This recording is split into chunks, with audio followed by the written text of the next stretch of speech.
She cursed him in traffic, without knowing he was the company owner. Jennifer Parker felt sweat trickling down the back of her beige blazer as she watched the dashboard clock tick to 8:45. The presentation that would define the next 5 years of her career would begin in 15 minutes, and there she was, stuck in the chaotic traffic of Park Avenue, watching her dreams unravel with every passing second. That's when she saw the man in the navy blue suit crossing the pedestrian crossing with a slowness that made her explode. His legs moved as if carrying the weight of the world, the black briefcase swinging gently in his hands. Jennifer rolled down her car window and shouted words she never imagined she'd say to a stranger. "Hurry up, old man, some of us have places to be," her voice echoed through the New York morning. "Important people with important things to do." The man stopped in the middle of the street. His grey hair shimmered under the morning sun as he turned to face her. For a moment that seemed eternal, their eyes met. She saw something that deeply unsettled her. Not anger, nor surprise. It was a profound sadness, as if her words had struck an old wound. He continued walking without saying a word, but Jennifer noticed his shoulders slumping slightly, as if an invisible weight had been placed upon them. Still, she honked once more, impatient for the light to change. When she finally reached the offices of Parker and Associates, the business consulting firm where she'd worked for 12 years, her heart raced at seeing the commotion in the lobby. Colleges rushed about with stacks of papers, and receptionist Patricia wore a panicked expression. "Jennifer, thank goodness you're here," Patricia rushed to her. "The meeting's been moved up to 9, and there's more. The president of Thompson Construction will be attending personally." Jennifer's blood ran cold. In all these years, she'd never met William Thompson personally, the legendary founder of the largest construction company in New York State. She only knew he was a private man who rarely appeared at meetings, delegating such tasks to his directors.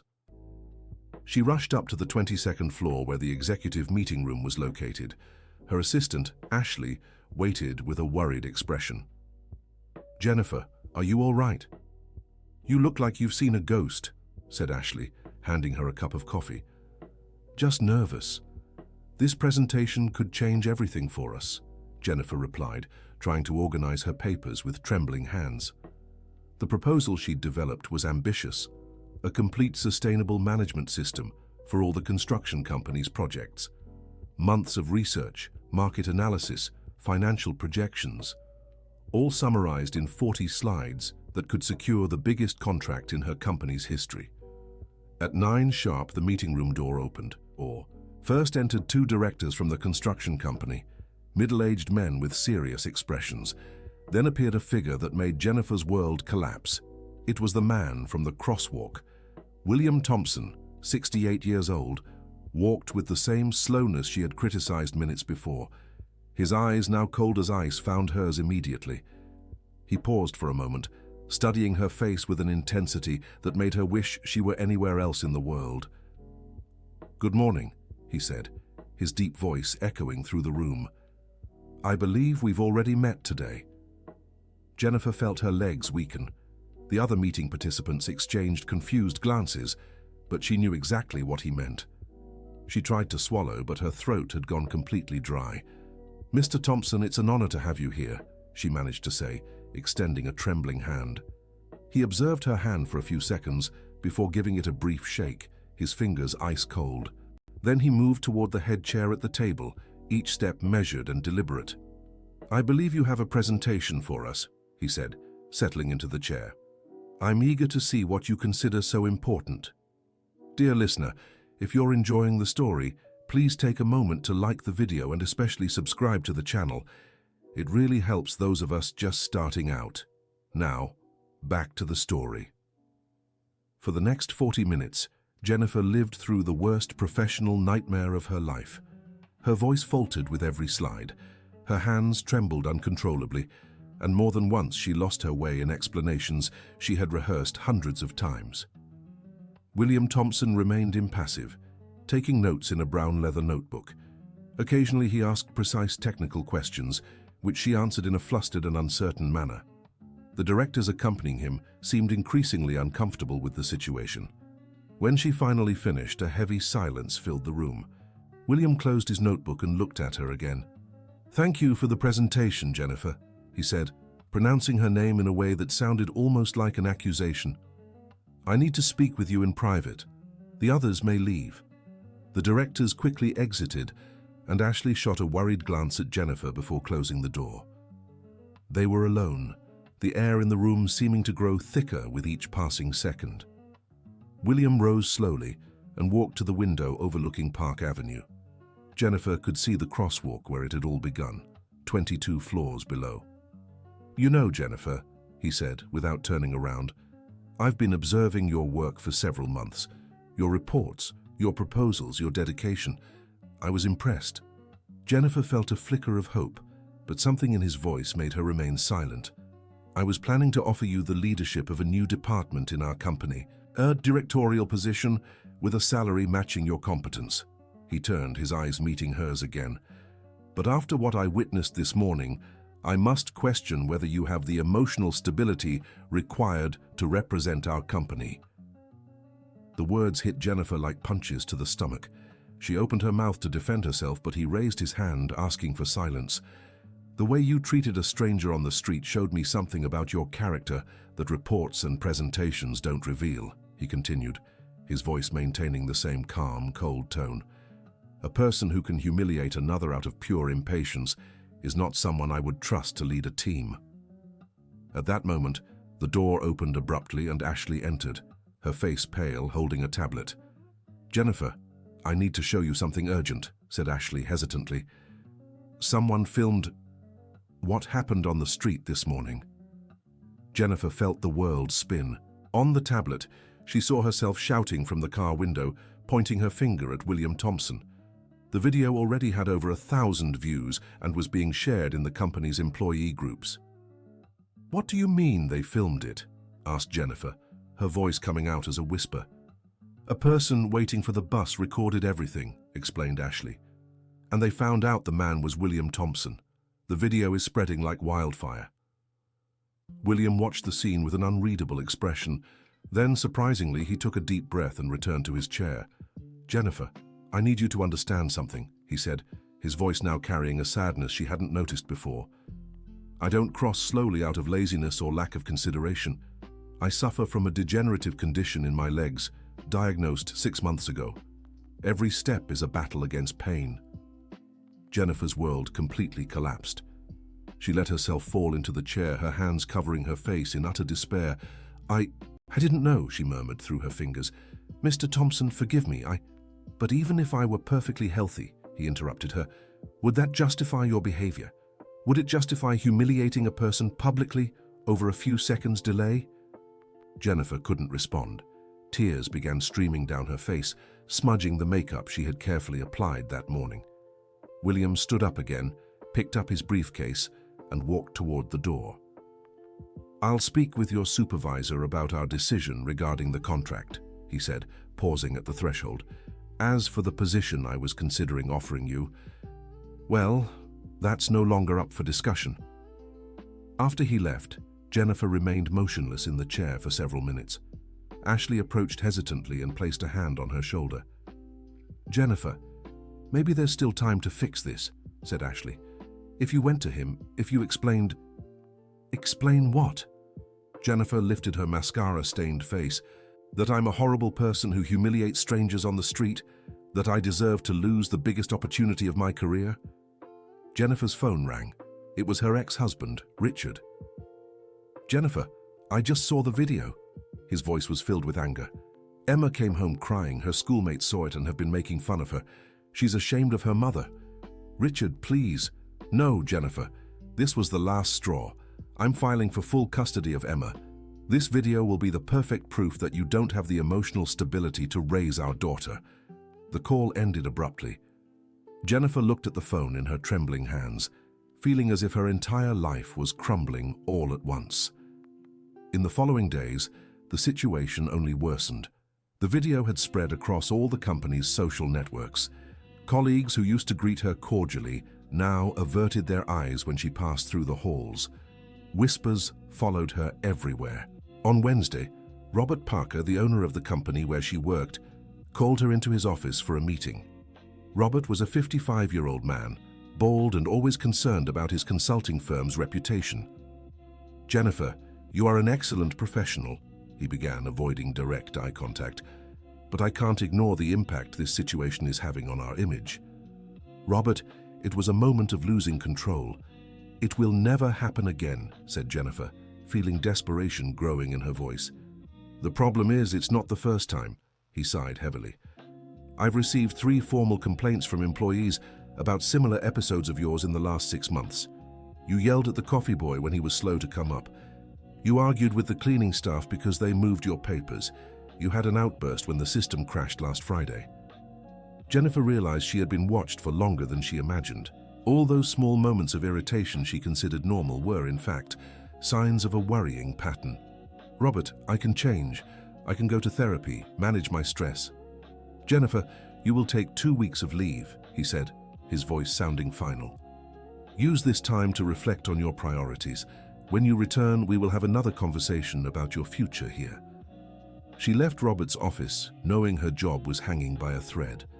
Arriving home at her apartment in the Upper East Side, she found a court summons waiting for her. Richard had made good on his threat and filed for custody. That night, alone at home, Jennifer finally allowed all the pain and frustration of the last few days to come to the surface. She cried until she had no tears left, questioning how she had reached this point in her life. She was a 38-year-old woman who had built her career through immense effort. After graduating in business administration from Columbia University, she started as an intern and climbed every step through dedication and competence. But at some point along the way, she had become a person she didn't recognize. The divorce had been difficult, 2 years of constant fights with Richard about money, about Emma, about life priorities.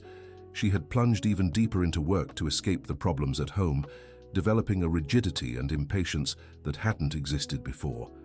On Thursday, she received an unexpected call. It was Margaret Thompson, secretary to William Thompson.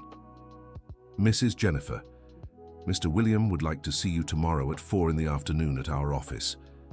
Jennifer was surprised. After everything that had happened, why would he want to see her? "May I ask what it's about?" "He didn't tell me. Just asked to schedule it," Margaret replied professionally. Jennifer spent the entire night without sleeping, wondering what William Thompson could want.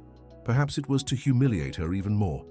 Maybe he wanted her to sign some document committing not to sue the company for discrimination. On Friday, she dressed meticulously, choosing a sober and professional outfit. She arrived at the Thompson construction building 15 minutes early, trying to control her nerves. The office was on the top floor of a commercial building in the financial district. Margaret, an elegant woman of about 50, received her with professional courtesy, but Jennifer noticed a look of curiosity in her eyes. "Mr. William is finishing a call. Can you wait a few minutes?" said Margaret, pointing to a brown leather armchair in a small waiting room. Jennifer sat down and looked around. The walls were decorated with photos of projects the construction company had completed over the years. There were hospitals, schools, bridges, residential complexes, a company that had literally built part of New York City. "Mrs. Jennifer?" Margaret appeared at the door. "Mr. William will see you now." William Thompson's office was spacious and elegant, with a panoramic view of the city. He was sitting behind a solid wood desk, once again making notes in his leather notebook. "Please sit," he said without looking up.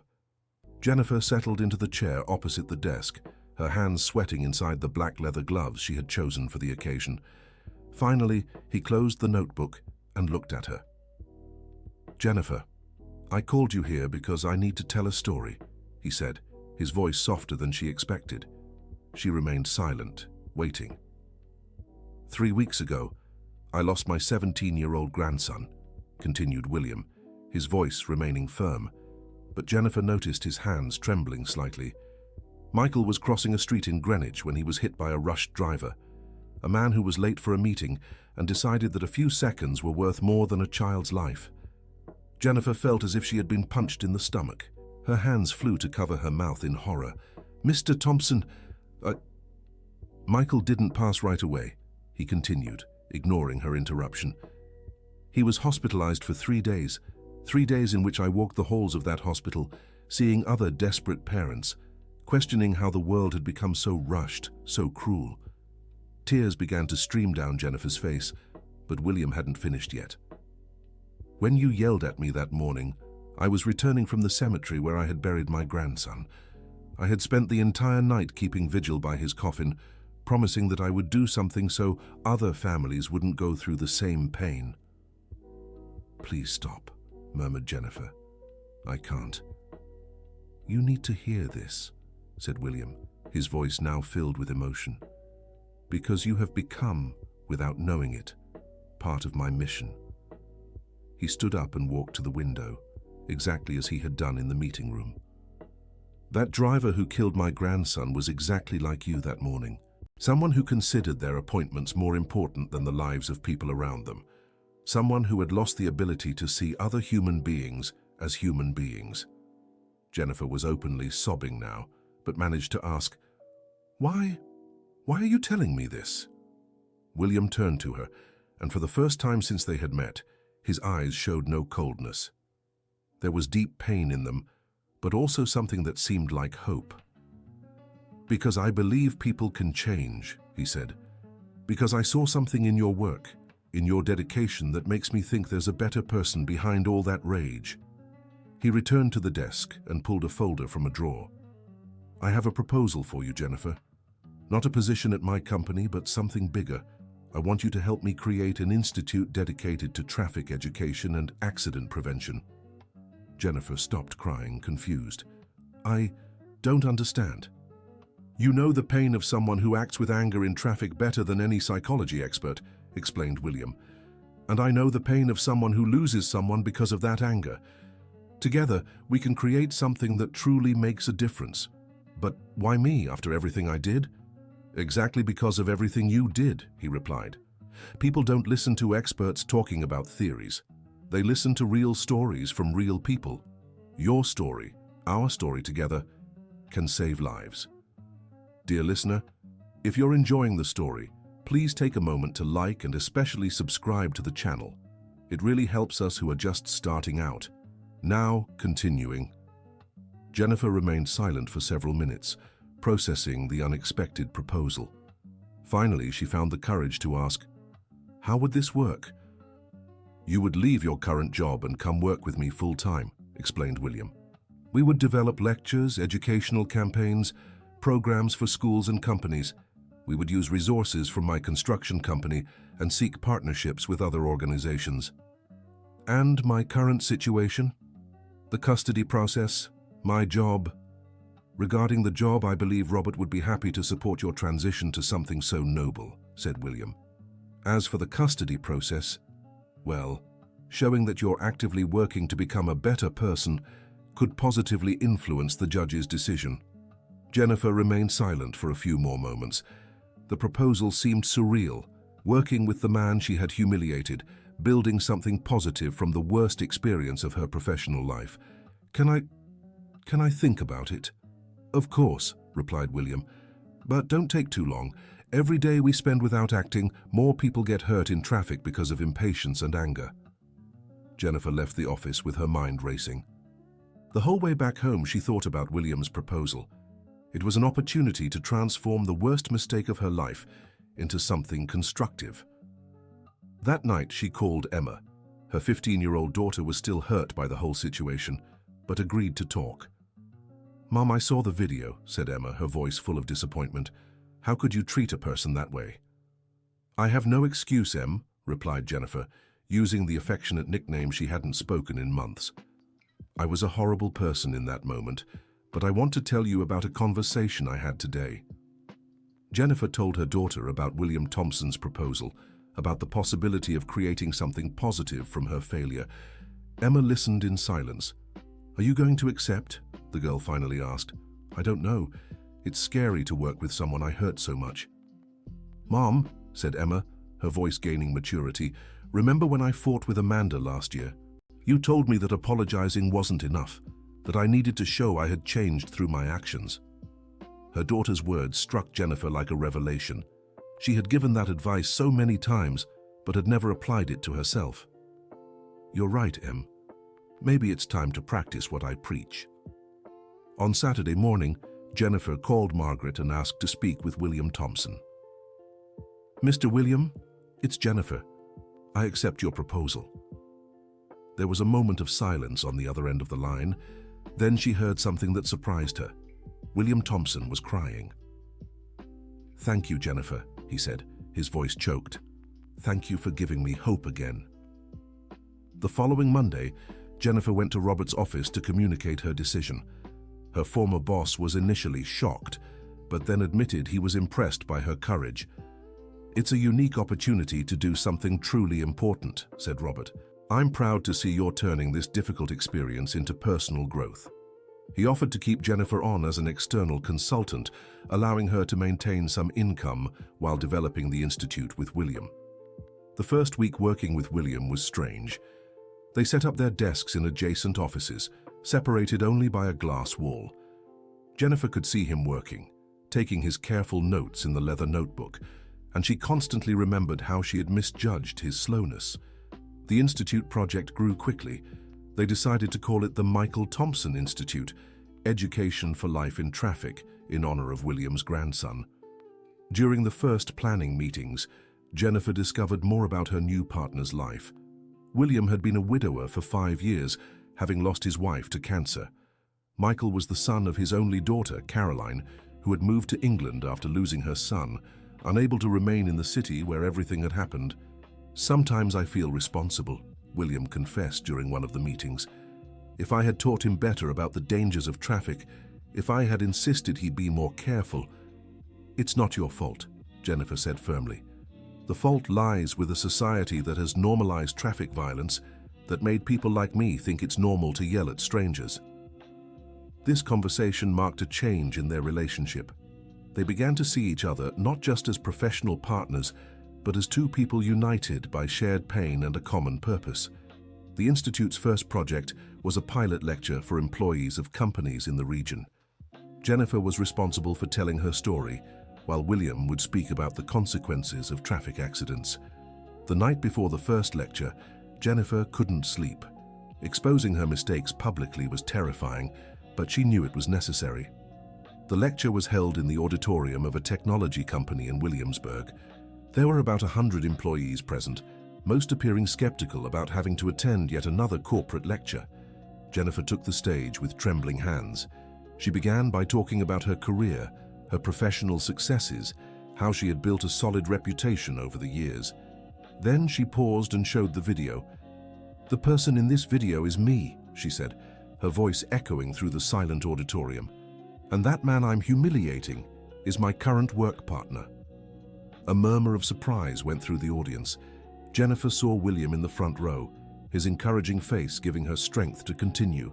She told the whole story: her stress, her divorce, her growing impatience, the unexpected meeting in the conference room, William's surprising proposal, and finally, Michael's story.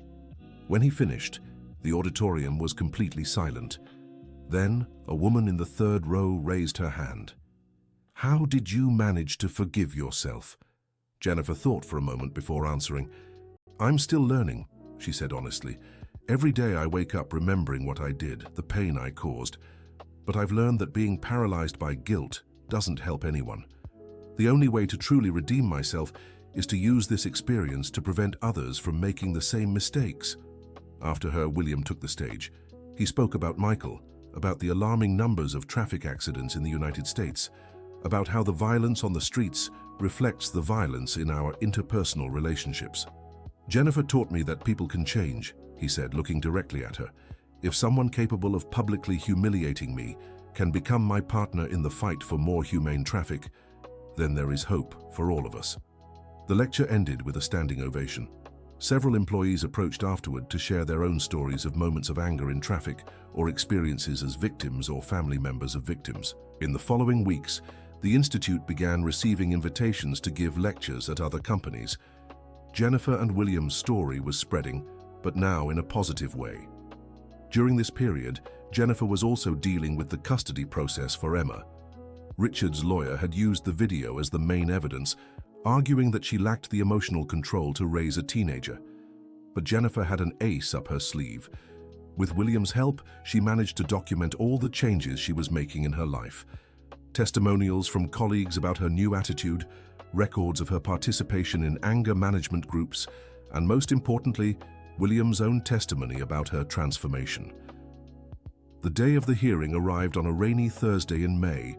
Jennifer entered the courthouse with Emma by her side. Her daughter had insisted on testifying in her mother's favor.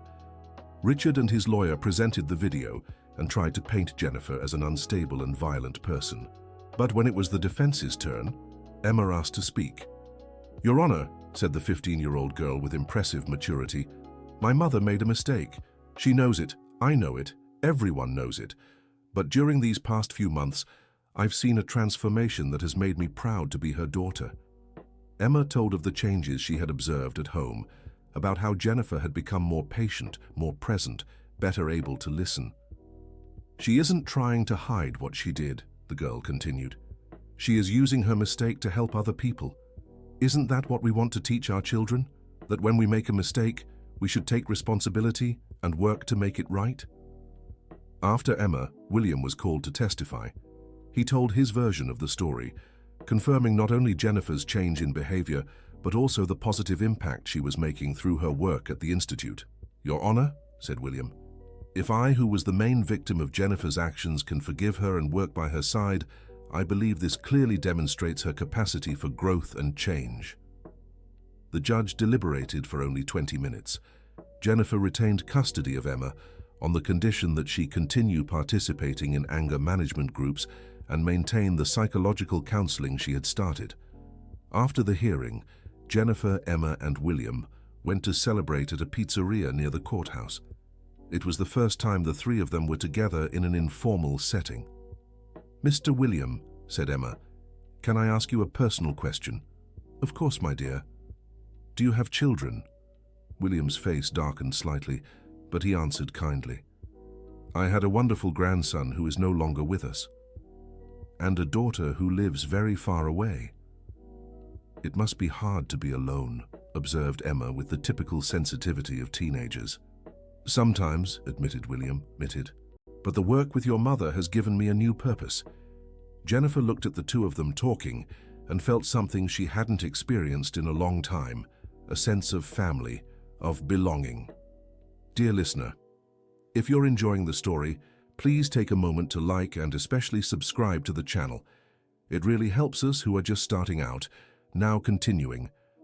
In the following months, the Michael Thompson Institute grew exponentially. They developed a unique methodology that combined statistical data with real personal stories. Jennifer became a sought-after speaker, sharing her experience at companies, schools, and public events. The impact was measurable. Companies that implemented the Institute's program reported a significant reduction in accidents involving their employees.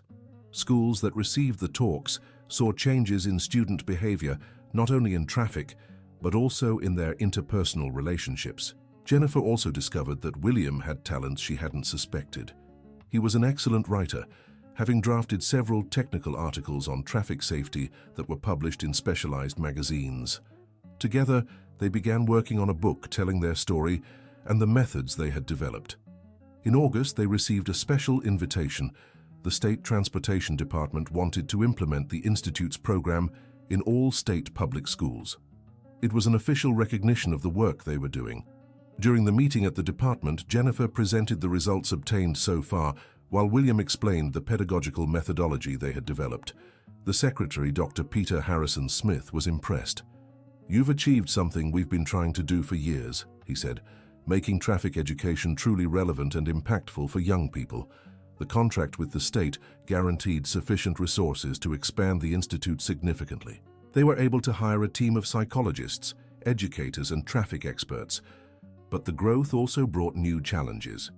Jennifer found herself managing a team of 15 people, exactly the kind of responsibility that used to make her stressed and irritable in the past. The difference was that now she had tools to handle the stress. She had learned breathing techniques, meditation, and most importantly, she had developed the ability to recognize when she was losing patience. During a particularly tense meeting about deadlines and budgets, Jennifer felt the familiar feeling of irritation rising in her chest. Her first reaction was to interrupt the conversation. "Everyone, I need 5 minutes," she said, leaving the room. In the bathroom, she applied the techniques she had learned. Deep breathing, counting backward, visualizing positive scenarios. When she returned to the meeting, she was calm and focused. "Sorry for the interruption," she said. "Let's start over and try to find a solution that works for everyone." William, who had observed the whole situation, smiled discreetly. After the meeting, he sought her out. "I'm proud of you," he said. "Seeing how you handled that situation reminded me of how much we've evolved together. Sometimes I still feel like screaming," admitted Jennifer, "but now I can stop and think before reacting." "That's exactly what we hope to teach other people," replied William, "that it's possible to choose how to react even under pressure." In September, they received an unexpected invitation. The Gates Foundation wanted to produce a documentary about the Institute and its story. The director, Mark Simmons, had attended one of their talks and was fascinated by the narrative of redemption and transformation. "It's a powerful story," explained Mark during the first meeting. "It shows that real people can truly change, that mistakes can become opportunities for growth." The documentary production took 3 months. The cameras followed Jennifer and William during their lectures, showed work meetings, recorded testimonies from people who had been impacted by the program. But the most emotional part was when Mark proposed filming a reenactment of their original encounter at the crosswalk. Returning to that location was extremely difficult for both of them. "I don't know if I can do this," confessed Jennifer on the morning of the filming. "We can do it together," said William, offering his arm for support. The filming was intense. Seeing actors portray that painful moment brought back all the emotions they had worked so hard to process. But it also served as a form of catharsis, a way to completely transform the meaning of that street corner. During the individual interviews for the documentary, Jennifer reflected on her journey of transformation. "I was a person who considered my problems more important than the feelings of others," she said to the camera. "I thought my hurry, my stress, my worries gave me the right to be cruel. It took a reality shock for me to realize there is no justification for taking away another human being's dignity." William, in turn, spoke about forgiveness and purpose. "Jennifer gave me back hope," he said. "After losing Michael, I was consumed by anger against all the impatient drivers in the world. Working with her showed me it's possible to channel that pain into something constructive, to prevent other families from going through what I went through." The documentary Traffic Transformation, the story of Jennifer and William, aired in November. During prime time on NBC, it had a surprising audience and generated discussions on social media for weeks. More importantly, it brought a wave of new volunteers to the Institute. People who had lived through similar situations, both as aggressors and as victims, offered to share their stories and help with the educational work. One of these people was Jessica Richards, a 42-year-old nurse who had lost her 20-year-old son in an accident caused by a drunk driver.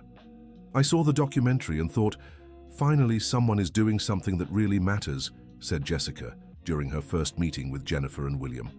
"I want to be part of this." Jessica brought a valuable perspective to the Institute's work. As a healthcare professional, she had witnessed hundreds of cases of traffic accident victims. Her stories added an even more impactful dimension to the lectures. In December, they organized the Institute's first public event, a symbolic walk for peace in traffic. The event took place in Central Park, with the participation of victims' families, drivers who wanted to change their behavior, and traffic safety professionals. Jennifer was moved to see over 1,000 people walking together, carrying signs with messages of peace and awareness. William walked beside her, leaning on his cane, but with a smile on his face that she hadn't seen in months. "Michael would be proud," he murmured, looking at the crowd. "I'm sure he would be," replied Jennifer, holding his arm affectionately.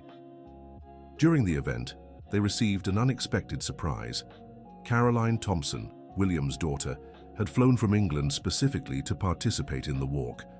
"Dad, I saw the documentary," she said, hugging William with tears in her eyes. "I'm so proud of what you're doing.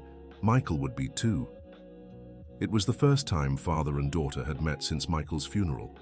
Their reconciliation was an especially touching moment for Jennifer, who realized how her work had impacted not just strangers, but also her partner's family. "Jennifer," Caroline said later, "thank you for giving me back my father. He was lost in grief and you helped him find a way." "Actually, he's the one who saved me," Jennifer replied.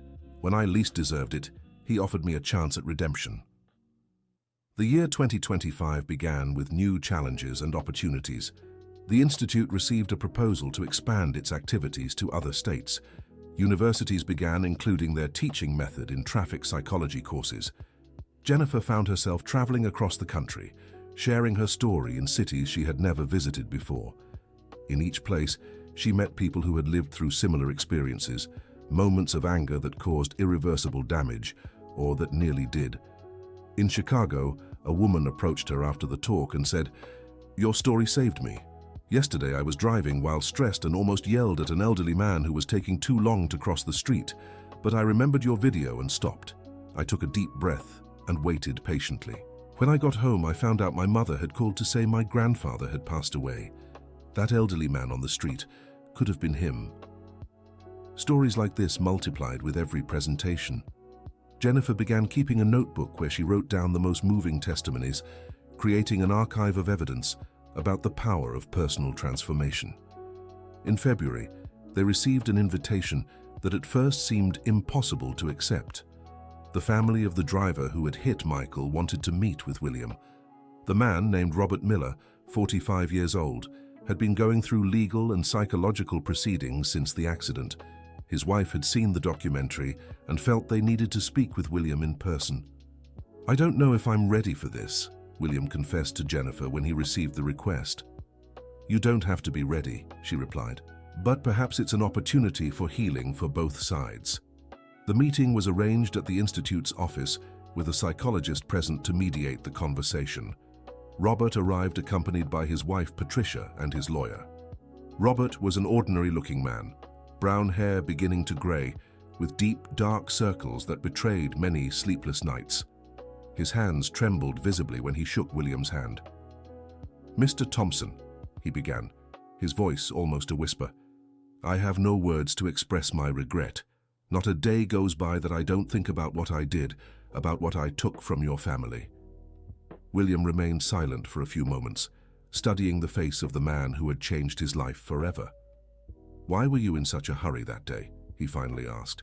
Robert explained that he was late for a work presentation, that he had woken up late because of an argument with his wife the night before, that he was stressed about financial problems. "None of that justifies what I did," he said. "But I want you to know that I'm not a bad person. I just made a terrible choice in a moment of desperation." William nodded slowly. "Robert, I spent months hating you, imagining ways to make you suffer the way I was suffering, but the work I do with Jennifer has taught me that carrying hatred only multiplies the pain." "I deserve your hatred," murmured Robert. "Perhaps you do," William agreed, "but I don't deserve to carry this weight for the rest of my life, so I'll make a proposal. Instead of spending your energy hating yourself, use it to help others avoid making the same mistake."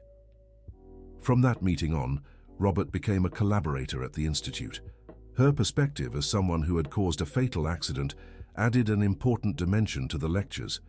Seeing a villain take responsibility and work for change was powerful both for potential offenders and victims of traffic violence. In March, Jennifer received a call that completely surprised her. It was from a Hollywood producer, interested in adapting her story into a movie. "Your story is universal," explained the producer, Michael Robertson, during a video conference.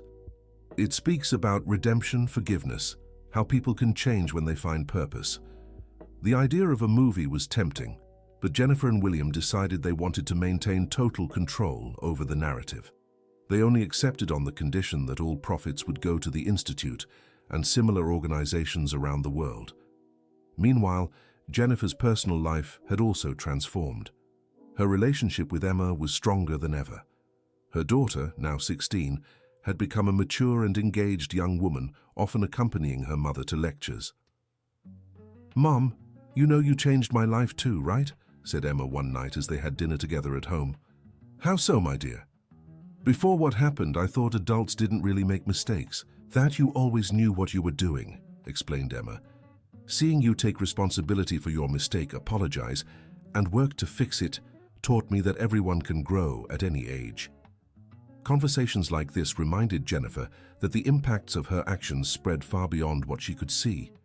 Every person touched by her story carried seeds of change for their own lives and relationships. In April, the Institute completed one official year of operation. To celebrate, they organized a special event at the Metropolitan Museum of Art Auditorium, bringing together all collaborators, partners, and people who had been impacted by the work. During the event, Jennifer presented the numbers from the first year. More than 50,000 people reached directly through lectures, hundreds of partner companies, dozens of schools implementing the educational program. More importantly, a measurable reduction in traffic accidents in the regions where the Institute operated most intensively. "But numbers don't tell the whole story," she told the packed audience. "The true measure of our success lies in the individual stories of transformation we witness every day."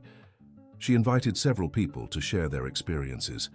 There were testimonies from drivers who changed aggressive behaviors, from victims who found peace through the Institute's work, from family members who discovered constructive ways to deal with loss. William closed the event with a speech that moved the entire audience. "1 year ago, Jennifer and I were two people broken by our own pain," he said. "She by the guilt of her actions, I by the pain of my loss. Today, we are living proof that it's possible to transform the worst experiences of our lives into the greatest forces for good." After the event, Jennifer and William walked together through the streets of historic downtown New York City. It was a pleasant autumn evening, and they took the opportunity to reflect on everything they had built.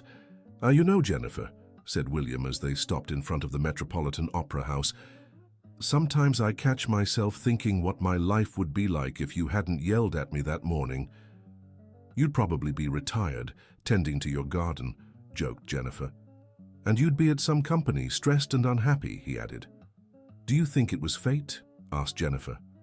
William thought for a moment before answering. "I think fate put us on the same path, but the choice to turn our encounter into something positive was ours. We could have chosen hatred, revenge, self-pity. We chose construction, forgiveness, growth."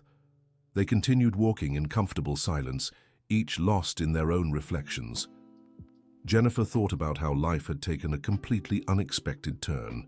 12 months earlier, she was a bitter executive, about to lose everything she considered important. Today, she was nationally recognized for her social impact work, had a healthy relationship with her daughter, and had found a purpose that gave meaning to each day. In May, they received a special invitation. The Department of Education wanted to include the Institute's method in the National Traffic Education curriculum. It was an official federal recognition of the work they had developed. The meeting in Washington, D.C. was remarkable. Jennifer found herself presenting to state secretaries, education experts, and legislators. The project that had started as an outburst of anger on a Monday morning was now influencing national public policies. "You've achieved something we considered impossible," said the Secretary of Education, Dr. Helen Carter. "You've made traffic education emotionally relevant and pedagogically effective."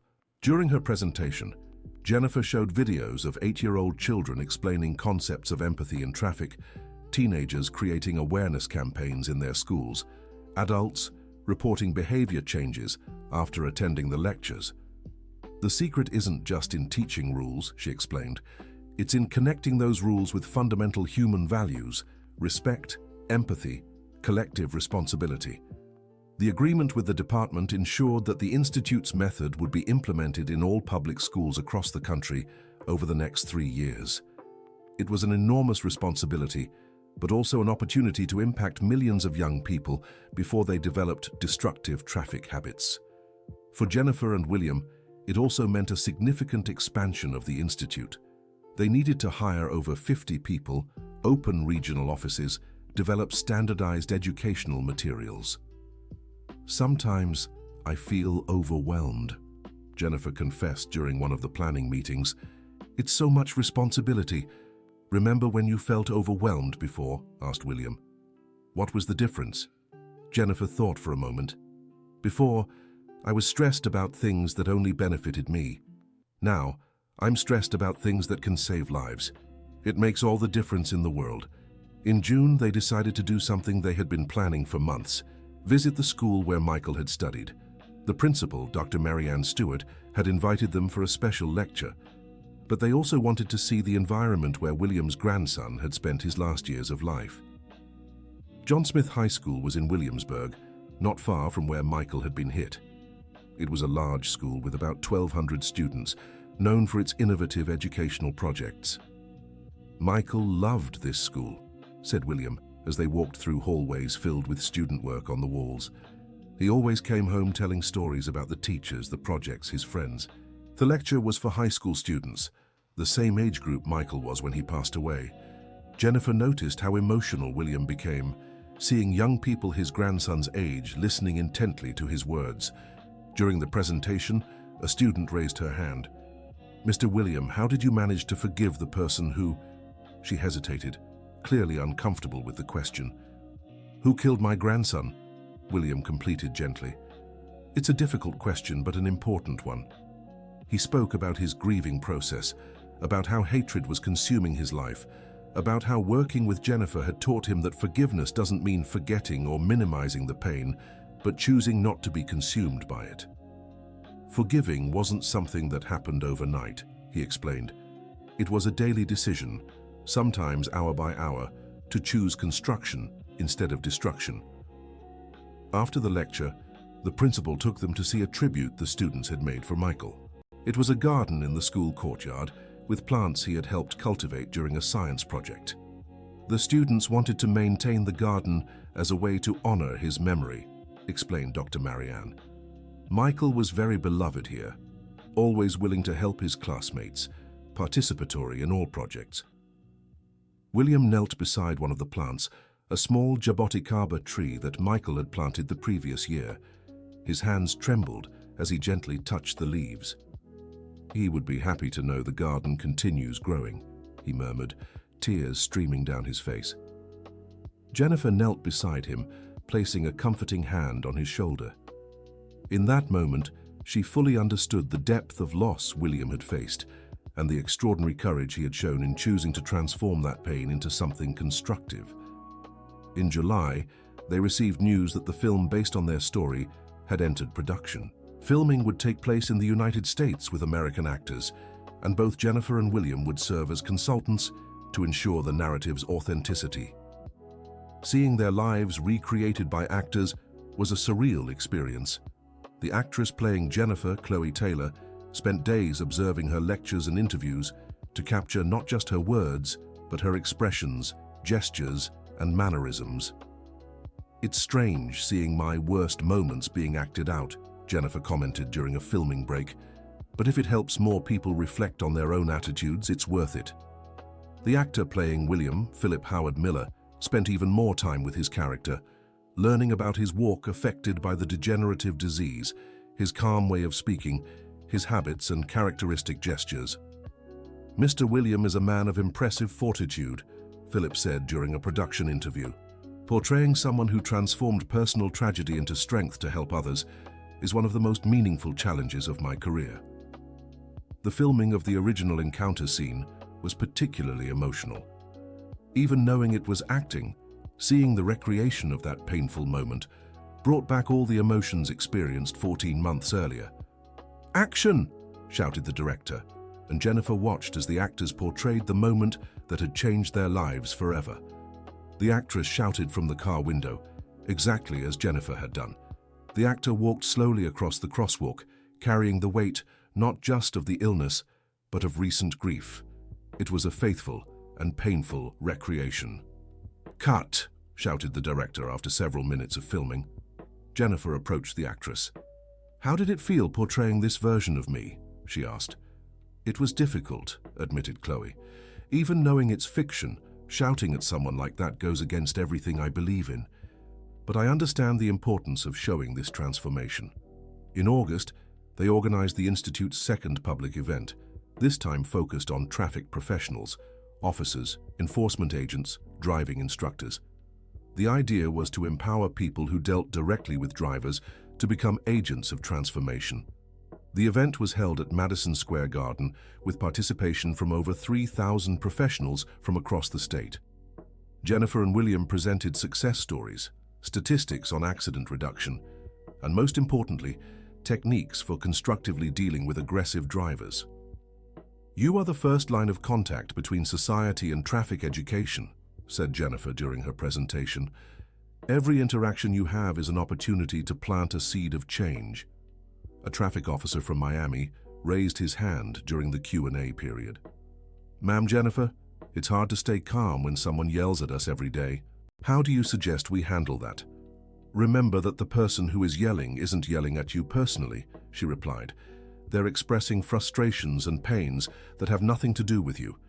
You can choose to be part of the cycle of aggression or be the point where that cycle breaks." William added, "And remember that you have the power to positively influence hundreds of people every day. It's an enormous responsibility, but also an extraordinary privilege." After the event, several professionals approached them to share their own stories and commit to implementing the techniques presented in their daily routines. In September, Jennifer received a call that deeply moved her. It was from a woman from Miami named Anna Catherine, who had watched one of her online lectures during the pandemic. "Jennifer, I need to tell you something," said Anna Catherine, her voice choked with emotion. "Your story saved my family." Anna explained that she had developed the same pattern of aggressive traffic behavior that Jennifer had before. She yelled at pedestrians, honked excessively, made obscene gestures to other drivers. "My 12-year-old son was starting to imitate my behavior," explained Anna. "When he watched your lecture with me, he said, 'Mom, you're just like that woman before her change.' It was like a slap in the face." Anna had sought professional help, implemented anger management techniques, and most importantly used Jennifer's story as inspiration for her own transformation. "Today marks 6 months since I last yelled in traffic," said Anna proudly. "And my son has been helping me, reminding me of your teachings when he sees me getting nervous." Stories like Anna's arrived at the Institute weekly. Jennifer kept a special folder with these reports, reading them whenever she felt discouraged or questioned whether the work was really worth it. In October, they received an unexpected proposal. The UN wanted to invite them to participate in an international conference on traffic safety in Geneva. The United States would be represented by the work of the Michael Thompson Institute. "It's surreal to think that a story that started on a street corner in New York City could impact global policies," commented Jennifer during preparations for the trip. "Michael would be amazed," replied William. "He always dreamed of visiting other countries, other cultures. In a way, through our work, he's getting there." The conference in Geneva was a transformative experience. Jennifer and William presented their method to delegations from 40 countries, sharing not just data and statistics, but most importantly, the human dimension of their work. During their presentation, Jennifer showed the original video of her traffic outburst, followed by testimonials from people who had changed their behaviors after learning her story. "Real transformation happens when we touch not just people's minds, but their hearts," she told the international audience. "Data and statistics are important, but personal stories are what truly move people to change." The presentation received a 5-minute standing ovation. Several delegations approached them afterward to discuss how to adapt the Institute's method to their specific cultural realities. The Government of Canada was the first to sign a formal agreement to implement the program in Toronto. Next came proposals from Brazil, Australia, and England. "In 2 years, our methodology could be impacting children and adults in dozens of countries," said William during the flight back to the United States. "It's a responsibility that sometimes scares me, but it's also the fulfillment of the boldest dream we could have," replied Jennifer. "Imagine how many lives can be saved, how many families can be spared the pain you went through." Back in the United States, they dedicated themselves to preparing adaptable materials for different cultures. They worked with anthropologists, sociologists, and psychologists to understand how concepts of empathy and respect manifest in different societies. In November, they received news that filled them with pride. The Michael Thompson Institute had been nominated for the National Social Responsibility Award in the Transformative Initiatives category. The award ceremony would be at the Lincoln Center in Los Angeles, with the attendance of authorities, business leaders, and representatives from the non-profit sector from across the country. "Whether we win or not, it's already a victory to be among the nominees," said Jennifer as she got ready for the event. "Michael would be proud to see his name associated with something so important," replied William, adjusting his new tie. During the ceremony, they watched the presentation of all the nominated projects. They were impressive initiatives: social inclusion programs, environmental projects, innovative educational efforts. When the time came to announce the winner in their category, Jennifer held William's hand, both nervous. "And the winner of the National Social Responsibility Award in the Transformative Initiatives category is..." The host made a dramatic pause. "The Michael Thompson Institute for the project Traffic Transformation." The audience erupted in applause. Jennifer and William embraced, both crying with emotion. When they went on stage to receive the award, Jennifer remembered how she had felt that first day, when she discovered she had cursed the owner of the company where she wanted to work. "This award isn't ours," said William during his acceptance speech. "It belongs to all the people who had the courage to admit their mistakes and work to become better versions of themselves. It belongs to my grandson Michael, whose memory inspires us every day." Jennifer took the microphone next. "2 years ago, I was the most unlikely person to receive a social responsibility award," she said, her voice echoing through the packed theater. "I was selfish, impatient, unable to see beyond my own problems, but I learned that transformation is possible when we find a purpose greater than ourselves." She briefly told her story, from the incident at the crosswalk to that moment on stage. "If I can change, anyone can change," she concluded, "and if our story has inspired you, then our mission is accomplished." The ovation that followed lasted more than 10 minutes. Many people in the audience were visibly moved, some openly crying. After the ceremony, Jennifer and William were approached by dozens of people wanting to learn more about the Institute's work. Business leaders offered funding, other award winners proposed partnerships, journalists requested interviews. "I never imagined that one of the worst experiences of my life would become the source of so much positive recognition," commented Jennifer during the celebration party. "Life's greatest lessons often come from the most difficult moments," replied William. "The important thing is to be open to learning." In December, they organized a special event to close the Institute's second year, a ceremony at the very same crosswalk where it all began. The city had authorized the temporary closure of the street for the symbolic event.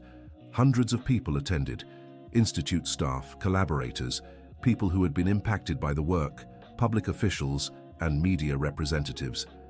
2 years ago, in this very spot, 2 broken people met in the worst way possible, said Jennifer, standing in the middle of the crosswalk. "Today we are here to celebrate how we chose to turn our worst moment into a force for good." William, leaning on his cane, walked slowly across the crosswalk, followed by the entire crowd. It was a symbolic procession, a declaration that patience and empathy can prevail over haste and anger. "Michael," he murmured, looking up at the sky, "your legacy is living on through every person who has decided to be kinder in traffic, more patient with strangers, more human in their daily interactions." The ceremony ended with all participants making a public commitment to be agents of positive transformation in their communities. It was more than a commemorative event. It was a movement of collective renewal. That evening, Jennifer and William had dinner together at a nearby restaurant, reflecting on everything they had built and their plans for the future. "You know what amazes me the most about our journey," said Jennifer. "What?" "How we discovered that our greatest weaknesses could become our greatest strengths. My impulsiveness became passion for the work. Your pain became compassion for others. And we found that forgiveness and redemption are possible even in the most difficult circumstances," added William. "What do you think Michael would think of all this?" asked Jennifer. William smiled, a genuine smile that rarely appeared on his face. "I think he would be proud not just of the impact we've made, but mostly of how we became better people in the process. Michael always believed that people are basically good, that they just need opportunities to show their kindness." "He was right," Jennifer agreed. "And in a way it was he who gave us that opportunity." They toasted with sparkling water, both having been teetotalers for years, celebrating not only their professional successes, but mainly the personal transformations they had experienced. End of story. Now tell us what you thought of this story of transformation and redemption.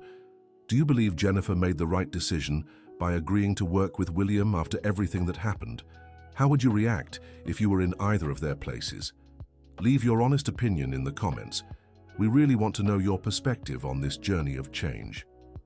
Don't forget to like and subscribe to the channel for more moving stories like this one.